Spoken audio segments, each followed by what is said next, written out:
Phillips. And this is Ken Townshend. And this is the Worship Cafe Inspirational Radio Show on WCIR Network. This week we have a guest. His name is Jerrod Cunningham, and we're excited to be with him today. Hi, Jerrod. How are you doing? I'm doing well. Thank you. How are you? Oh, great. It's perfectly sunny and beautiful here in Pittsburgh. How is it out where you are? I'm in Omaha, Nebraska, and it is really nice, sunny today. It's pretty humid most of the time in the summer here, but today's not too terrible. No, that's good. It gets really humid as well here. Yeah. So you have a group, it's called I Am the Pendragon, right? Yes. Yeah. Yes. And how many people are in your group? We have 4. So I am the lead singer and rhythm guitar player. Okay. And then we have David Martin is our drummer, and he's been with me for about 2.5 years now. And then our guitar player is Jerrod Cunningham, and we are not related. So you're not the Cunningham brothers. No. And we're not father and son either. He's a little bit ahead of me in years, but we are not related. Wow. I got you. And then our bassist is Kevin Moose Bush. Everybody calls him Moose. So I love it. The Moose. Is he built like a moose? Is he big? It's more. I don't know how he got the nickname. It was there before I met him, but he's definitely embraced it. He's got a lot of moose clothes, like I shirts. bet. He's got a bat symbol with a moose head on it. And does he have a moose attitude? Oh, he has he's got like a signature cowboy hat that he wears, like kind of straw hat type hats, and sometimes at shows he'll even give them out. He said he bought them in bulk so he can throw them out at shows. Sounds like you guys have fun together.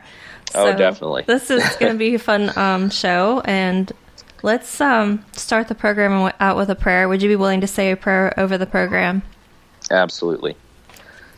God, I thank you for this opportunity to just share a little bit today. Thank you for the privilege of being able to work in music, in different areas of music, and promotion and production and making music, and everybody that you give us the opportunity to share with. And everyone that's listening, I pray this would just be a blessing for them and encouragement, and that it would be fun and enjoyable. And we just thank you, Lord, for everything that you're doing. In Jesus' name, amen. Amen. Amen.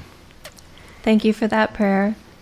So let's get started with some of your music. We have a lot of songs to share. So one of the songs called Rise and Reclaim. What would you like to share about that song? All right, Rise and Reclaim. One thing you got to know about our band is we are a concept band. So we currently have 2 albums out on iTunes and Spotify and all that. Mm-hmm. So all of the songs from the first album through are telling one consistent story. So Rise and Reclaim is off of the second album, and it's there's an intro track that kind of gets people like the narrative of what's going on, but basically it's a end times sci-fi western end of the world parable, and that's a long. My life is like that. No. Yeah. It's a really nerdy concept kind of a thing, but basically these people that are like at the end of the world in this world, they are like the godly people, and that they've stayed hidden for a long time. That was the first album. Then they kind of get found, and a new person comes in. The main character, he finds them and grows and becomes a leader among them and stuff. And then so the second album is they get found by the bad guys, and they're out kind of ministering to people. They're basically missionaries telling the truth about the bad guys in the Capitol and the evil government. And while they're gone, the government Capitol people come in and kidnap their wives and their children and take them off and bring them as captives in this place called the Castle of Lost Hope. So they come home and find everything destroyed, and their family's taken, and they're in mourning. And I kind of, in my head, had that picture of like when David was leading the men, and then they come back and all their families had been taken captive, and they almost turn on David. They want to kill him. And he goes back and he prays, and the Bible says he encouraged himself in the Lord, and then he comes back and says, we're going to take everything back, and we're going to go find our families. And so that was kind of the picture I had in my head when I was writing this story and this song. And so that's what it's about. It's he goes and he tells the men, like, we're going to rise up, we're going to claim everything that was taken from us and save our families. So that's what this song is. Let's listen to the song called Rise and Reclaim.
Wow.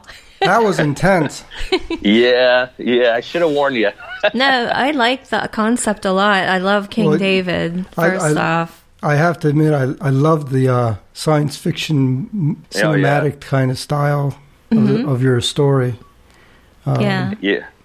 I like King David a lot, and I like the message of, you know, bringing the fight to keep working towards our faith, our everything that we're fighting for, you know, and the fight of also the purity and growth in our life. Oh, absolutely. Yeah, it's a good message. However, the story unfurls in each one of us, because each one of us gets a different message from it. That's beautiful. Yeah. That's one of the things that I really like about concept writing in general is you can write a song and it can be like, this is what the song's about. Or you can tell a story and people can kind of find themselves in the characters. Yeah. And they kind of shape this story, or you know, going back to the 80s never-ending story kind of thing, where the whole time he's reading the story, and then in the end you realize, like, I'm part of the story.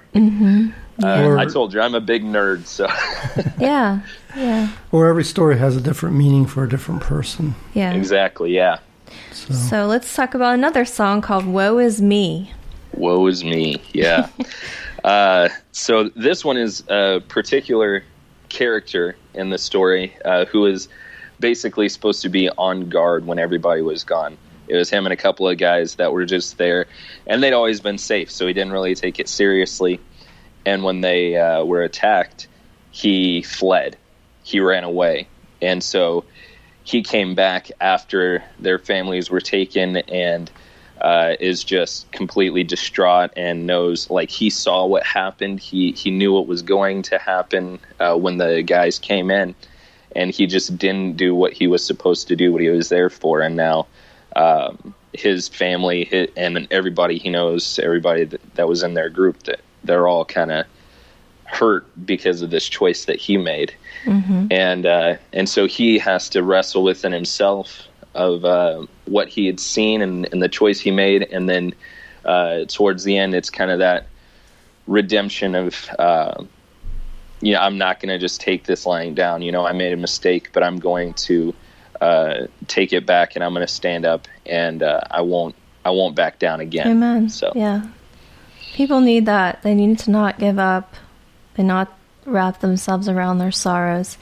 I would say your first and your second song would be very inspirational for someone that was, needed to reclaim and not just wallow in that. I like these messages. Let's listen to this song called Woe Is Me.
That really was really cool. Pretty progressive there. Yeah, and I could feel a lot of emotions in it. There was a real heaviness at the very beginning. Yeah.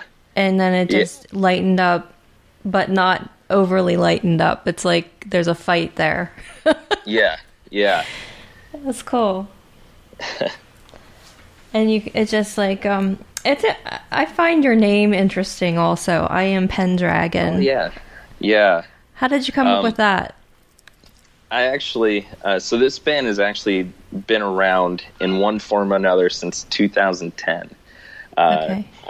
I started it kind of at a point where I was actually volunteering at a church. I was one of the youth leaders there, and I was overseeing all of the youth small groups, and I'd been really involved in that aspect of things.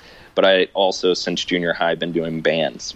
Mm-hmm. And so I had these two very different kind of paths in front of me, and it came to a point where I had to decide of like, what am I going to pursue here? And for a while, I was really set and kind of focused on ministry and like being a professional pastor and all that kind of stuff. Mm-hmm. And I was in this internship program to start working towards that. Yeah. And then later, after I got married and we were pregnant with our first son, and well, my wife was, I wasn't, but she, it was a joint effort. But, but I'm in this place where I didn't know what I was supposed to do. I felt like I can go in this direction. I can keep moving here, but it just, something feels off about it. And so I'm praying about it and seeking God, and everybody around me is saying, you're going to be a great pastor and all that.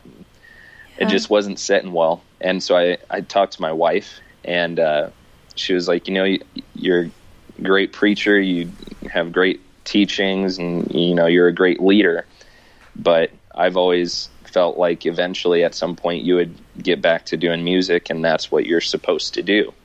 Mm. And I was like, that's a dumb idea. And so that was when the band started, and I stayed doing both for a while, and was on staff for a while, and eventually it came to the point where I resigned about 4 years ago now and started pursuing the music stuff on a more full-time basis. But the name itself, again, I'm a huge nerd, and one of my favorite authors is C.S. Lewis. Mm-hmm. And so he has a series that was more of like adult science fiction called the Perelandra trilogy. Uh-huh. And the third book in that is called That Hideous Strength. And so as I was reading it, there's this whole scene going on between the wizard, what's his name? Merlin, mm-hmm. And then this character Ransom, and they're going back and forth, and Merlin's basically testing him because the only person that he will accept as a leader is this one person that is called the Pendragon. And so he's quizzing him, and only the Pendragon would know the answers to these questions. And the very last one was where did the Pendragon learn, or he was like, where did he learn the art of war? Who in the last days, who is the Pendragon? And he said, in the rings of Lurga, I learned the art of war. I am the Pendragon. And I'm reading this like in my room, and I had to stop at that line. I was like, ooh, that was cold, man. I was nerding out right there. And I was like, that's such a cool line. That'd make a great band name. And then as soon as that thought popped in my head, this entirely new concept started just percolating in my head. And I came up with all these new characters and new places and stuff. But I totally stole the line from C.S. Lewis. So that's where we got our name. Interesting. Well, I like it, actually. It's funny, as I was listening to some of your music, the last couple songs, I could also felt like I was part of like a video game almost. Yeah. and like I'm one of the characters, and I'm in a battle for my life. But that's because you have a lot of that character like personality in you, and I could totally see that a multitude of audiences relating to you, especially youth, which is why you were working with youth, but your music is also as fun and childlike as you can be inside, And when you say geek out, I think the same way. I love sci-fi. I love all those same types of things. So, but I think my children do too, and we enjoy that kind of stuff. I feel like I'm in a movie. And I'm watching all this come about in front of me. Right. By listening. Everything opening up. And the story is well thought out. I mean, you definitely put a lot of love and care into the story. Into your songs. I mean, you definitely had a thoughtful... I mean, all your ideas are just... I love the ideas. Cool. I appreciate it. So we're going to talk about some more songs. There's a song called Closer on the Edge. Closer, yeah. This one is, it's kind of funky. This actually features our former bassist, James McMahon, and he had to leave the band earlier this year. Our schedule was getting too crazy, but the story behind this song was really... They're on the track. They're trying to chase down the guys that had stolen their family, and the leader, the Pendragon, he has this internal wrestle the whole time of everything that's in front of him. He's having these dreams, these kind of like prophetic type dreams. And there's another song that came earlier in the album that it's kind of the dream itself. But he just keeps having these dreams, and this feels like he's walking towards his death, and doesn't really know what to make of it. And so in Closer, he's kind of he just feels like, I feel like I'm moving towards my death, but I feel like this is where I'm supposed to be going. And there's all these distractions and all this stuff that's going around, but I feel like in all of this craziness that God is the one that's calling me to this. And he doesn't understand the type of death that he's going to experience, but that's what he's kind of dealing with in this song is that internal struggle of the next step I take is one step closer to I don't know what's going to happen, and then it may be the end, but it's where God's calling me. And so kind of how we as believers, it's like we're not promised a easy life. We're not promised that we're going to even live another day. In fact, Jesus said, in this world you will have trouble, but fear not, I have overcome the world. And so it's even when you're at that place of, I may die. And Peter had Jesus tell him, like, one day you're going to be taken by men to a place you don't know. You're going to be tied against your will, and basically told him, this is how you're going to die. And Peter knew that, but he still chose to continue because it was Jesus, and he would give up anything because this is God, and if God is telling me to do it, then I know it's right. So that's Closer. That's the idea. All right, I'm excited to hear this one. Let's listen to Closer on the Edge.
just not close enough for me.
Really has a good story to it as well. It really does. I like the whole getting closer with God and working for that, and the chaos that can come our way as we're going through all of that. Yeah, it's a good concept. I did love the bass part and the drums. Yeah. Oh yeah. I mean, that guy was really funky.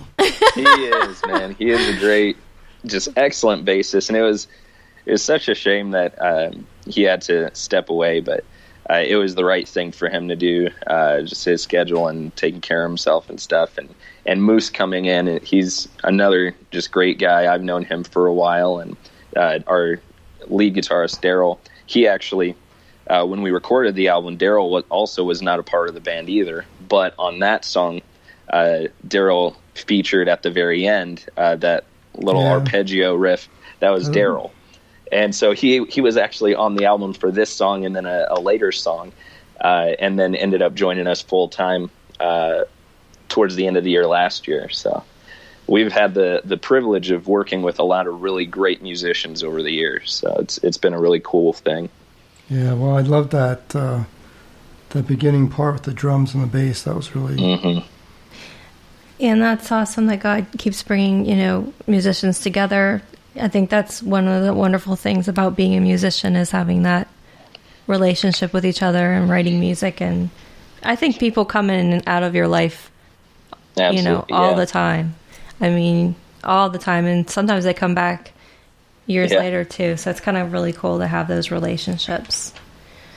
So there's another song called Castle of Lost Hope. Yeah, this was the title track for the album. So this is where the crux of the story happens. There's all the family that had been taken there. They're being held prisoner at this castle in the dungeons. And the good guys, the remnant guys, they've all found their way there, had to fight through everything to get there. And when they get there, they're basically just attacked. But the Lord of the Castle, he's actually, in the story, he's introduced in the first album as the tracker, and he hunts down the Pendragon and stuff. And he's actually a demonic character. There are only a few characters that are like purely evil characters. There's the Emperor Elin, who, spoiler alert, he's the devil. And then he has a few strategic people or characters that are actually demonic figures, and this is one of them. And one of the things that this character does is he he warps people's minds so that they see whatever he wants them to see. And sometimes he uses it as a lure to draw people in and get information out. And then he will brutally kill them because he's not a good person. He's not a good character. He is evil. And so he lures them in and then kills them. Or else he will use their fears and attack their minds with their fears. And that's how he overcomes them. And so this is almost like from his perspective as they are storming his castle is like, are you really ready for what I'm about to do to you? And that's an interesting thing that we get to do in this band is some of the stories and some of the songs are from perspectives that you wouldn't normally take with a Christian band. You're not usually going to hear songs with, what the devil is saying or whatever, but we kind of get to look at it from a character perspective. This is his motivation, and it's revealing the mask a little bit. And the whole question in this song is, when you're coming against me and you're facing your darkest fear, what is your hope in now? And that's the big chorus of the song. So that's the Castle of Lost Hope. I like that because a lot of churches are taking that out. They're taking just like, the fact that the devil even exists anymore. I swear. It's yeah. It's just, okay, let's do something inspirational. And yeah. They sugarcoat him. They kind of do. And or try to get him out of the picture. Yeah. Yeah. And the C.S. Lewis, in Screwtape Letters at the preface, he's got this thing. He says, one of the two errors that we make is we either live in fear, like we believe demons exist and we live in fear like they're going to, have all this power over us, or we don't believe they exist at all. And the devils are just fine with us living in either of those beliefs. And so we do kind of take that approach of like, let's see that motivation, that side of things, because they are real and they are against us. And so we have to be aware of the enemy. All right, let's listen to this song called The Castle of Lost Hope.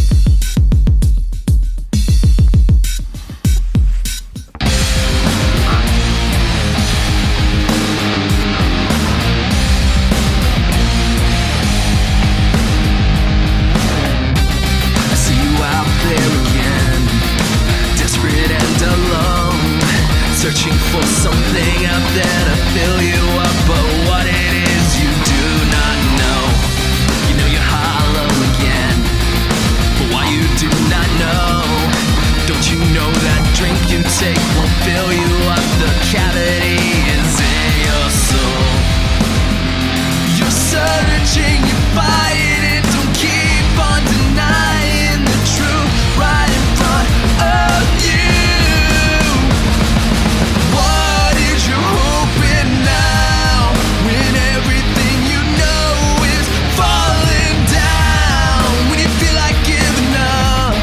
Strength is not enough. Yeah, tell me what is your hope in now? Just tell me what is your hope in now?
That was a really cool song.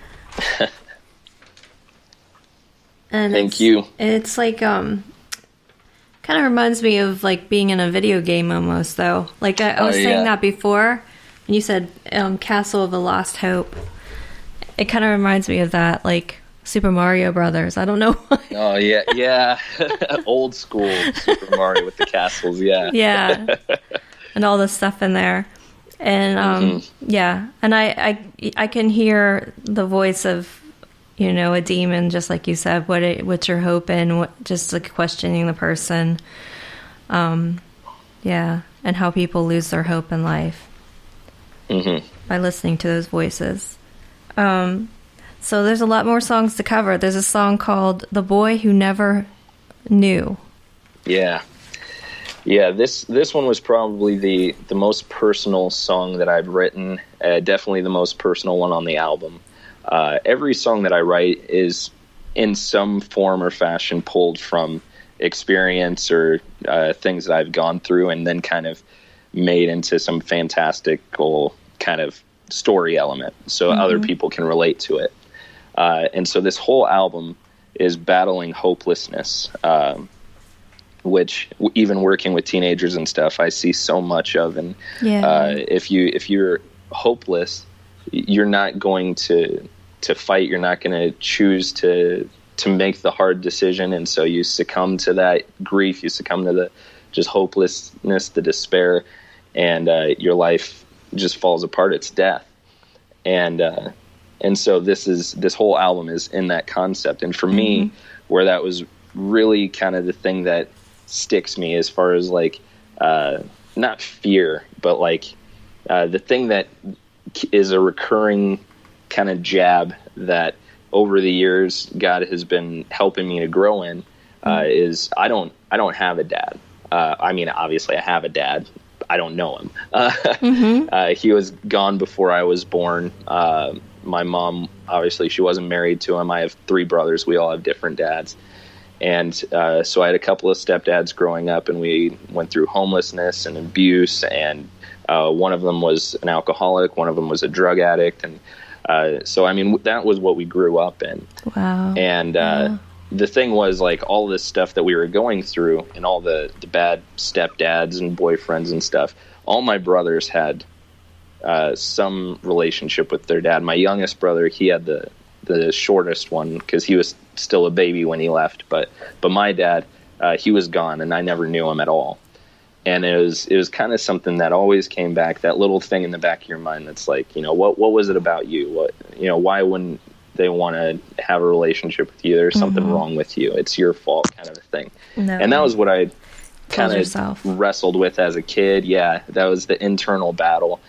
And then I grew up a little bit, matured a little bit. I got saved pretty early and thought that I had dealt with it. And then it started coming up again, and it was in work when I was at the church and stuff. And like, why am I not progressing? Why do I feel like I'm always on the outside? And, you know, there's something about me that, you know, people just, they reject. And so dealing with that. And then after I had my first son, Emery, that was when God just really was like, I couldn't understand what his love for me was like, even a little bit, until I had my own son. And it was like, you know, whatever you're going through, whatever your dad did and stuff, that doesn't mean that's how I think about you. Absolutely. And when I call you my son, it's a real thing. Because God is our Father. Yeah. And so he really used my experience being a father to show me that side of our relationship, my relationship with God. So yeah, that was kind of where this song came out of, was that whole period of just facing where the root of everything was this fatherlessness, this hopelessness. And that's something that early on I did put in the character, like his dad. He was raised by a stepfather who didn't care about him, didn't love him, and he never knew his own dad. And he'll find like the origin of his true father later on in the story, but that's something that he wrestles with as well. And so when he's trapped in the dungeon after they lose the battle, they all get taken prisoner, and he's faced with the root of where this hopelessness comes from for him, and that's the boy who never knew is what this song is about. It sounds awesome. I can't wait to hear it. Let's listen to the song, The Boy Who Never Knew.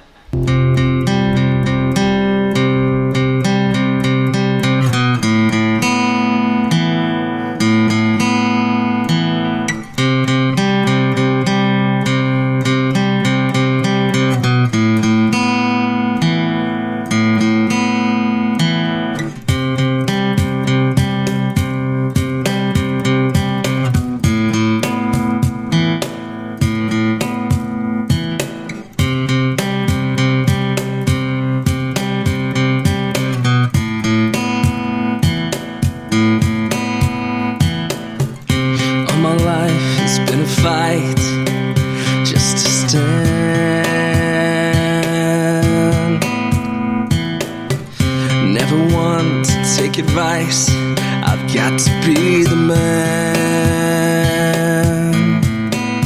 'cause there's no one else who will hold you up, and there's no one left when you're down.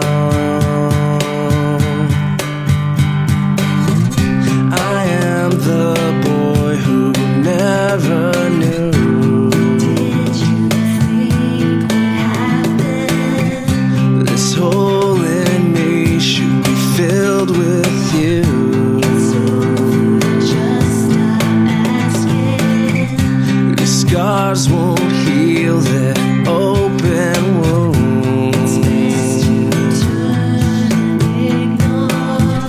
I'm at my end. Why should I trust you? There's nothing left to live for.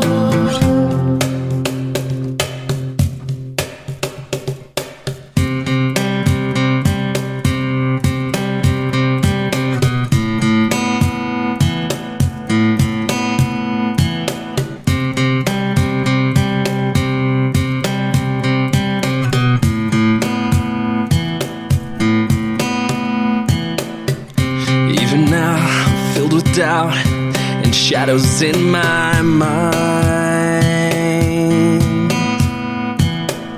I'm still a man just trying to stand inside. I'm the boy you left behind,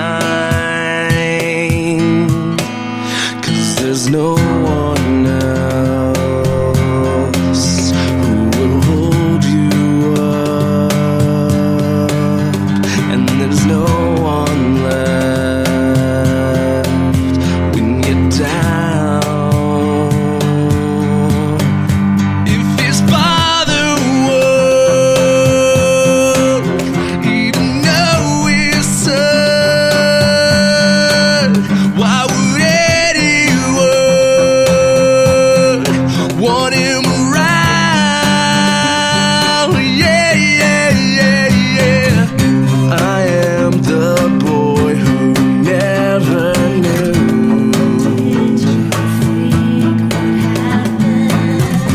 This hole in me should be filled with you. So just stop asking. The scars won't heal their open wounds. I'm at my end. Why should I trust you?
think that was my favorite one so far. Yeah, me too. I loved it. It was so transparent, so real and raw.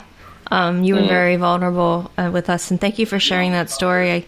I hope, I do know that there's so many broken families. That's over 50% of marriages just end, and a lot of children feel abandoned in their life.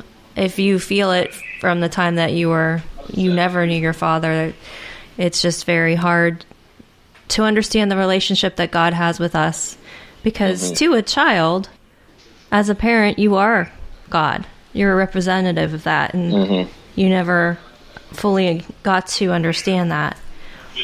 I love the authenticity of that song. Wow, that was beautiful. Yeah, it was definitely something that carried for a long time, and like I said, I thought I had dealt with it at different points. Like, I'm over it, I'm good, and then something would come up, and that's how the devil works sometimes. Like, he knows those screws that work, the things to just twist in you, and you think you're good, and that's when you get hit. And that's something that formed you, though. So it's inside of you, and God's the one that can come in and fill that area.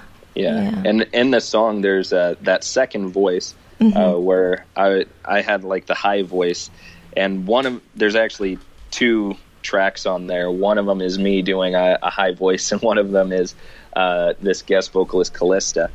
And in the beginning, the first two choruses with the higher voice is supposed to be that demonic influence, but I told her, I was like, I want it to feel like Inception. I want it to feel like when the devil attacks and you think it's your own thought, you think it's your own voice in your head that's telling you that, but it's very specifically, that's an attack of the enemy. Right. And then on that last chorus after the build, this is, and I wanted it to have that soft, like almost nice sound, because I wanted it to have that, the devil comes as an angel of light too. Absolutely. So kind of carry that.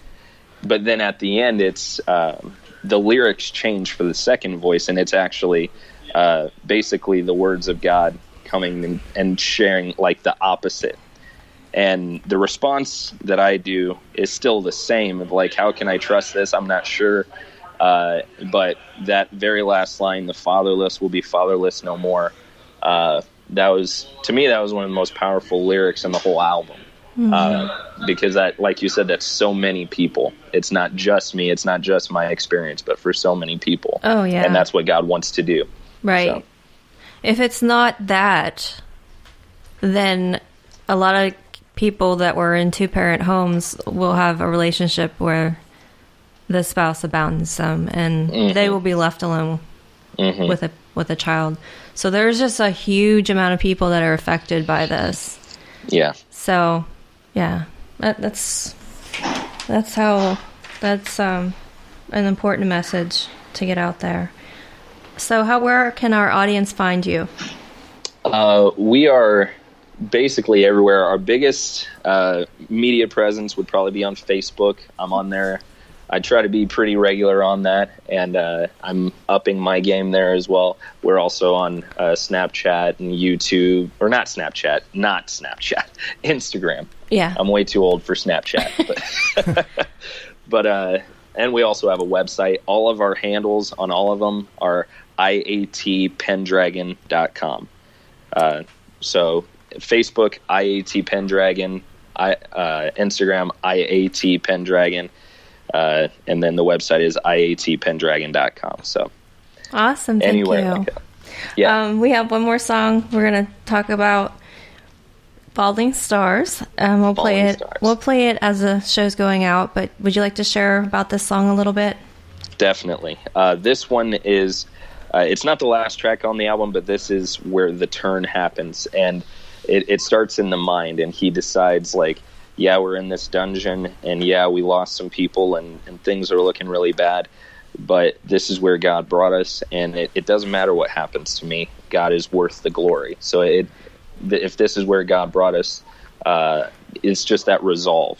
And so this song is basically a worship song back to God, like even in the midst of things falling apart. And I actually wrote this one right after my aunt passed away. Literally, like the next day, it was something it was in my head, and part of my grieving process, I was just plucking stuff out, and just felt like this was my mindset in that time. And I haven't really told a whole lot of people that's where it came from, but that was where this song was birthed from, was in, this is a horrible thing, and my whole family was just kind of rocked by this, but whatever happens, God, you are worth the glory. And even when things don't make sense, that's even when when stars fall from your hands, who am I to ask? Because you're a God, I'm not. You know what's best, and you have all of this in control. So that's this song. I'm so excited to hear this song. I think it's a great positive message as the show's going out. I want to thank you so much for being a guest. Yeah, thank you. Thank you very much. Yeah. It was great having you on. It really was. So let's listen to this song called Falling Star.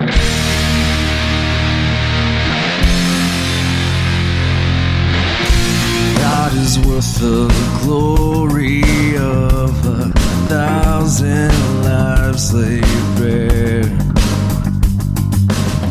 He wrote us in this story, His glory now to share.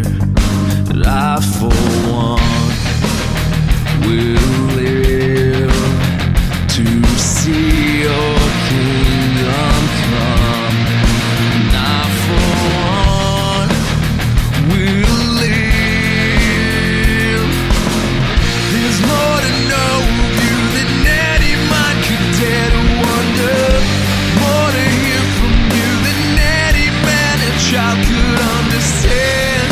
Who am I to think that I know better? Who am I to ask why stars fall from Your hands? You've called and You have chosen now. Our lives are not our own. Every knee will bow, kings will throw their crowns before Your throne. But I for one will live to see Your kingdom come. And I for one will live and die to see Your will be done. I for one will live to see Your kingdom come. And I for one will live. There's more to know of You than any mind could dare to wonder. More to hear from You than any man or child could understand. Who am I to think that I know better? Who am I to ask why stars fall from Your hands?